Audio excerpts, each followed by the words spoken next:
ខ្លួនឯងថាឈឺទេមិនអីទេខ្ញុំមិនឈឺទេសួរខ្លួនឯងថាទៅរួចទេមិនអីទេទៅរួចទេខំលួងខ្លួនឯងដែរតែฉันនៅនឹងគេសុំបាយស្រួលទេជឿ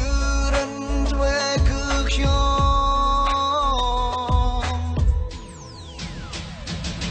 ជឿទេសួរថាជឿទេ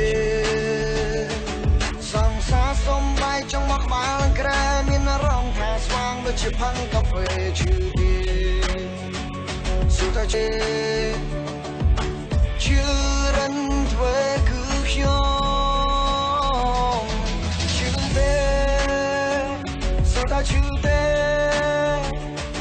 សង្សារសុំបាយចង់មកក្បាលក្រែមានអារម្មណ៍ថាស្វាងដូចជាផឹងកាហ្វេជឿទេសួរថាជឿទេ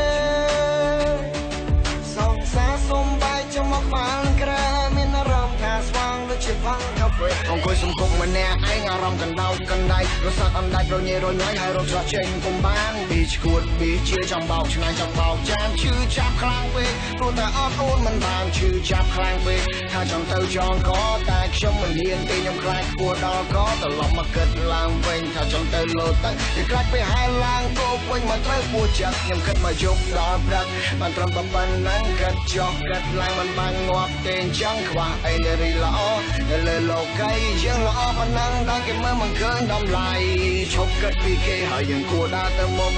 ដើររកសាមុតឬកន្លែងដែលបានសងខ្វះចោលឲ្យអស់នៅក្របឈាមដែលពេលតុង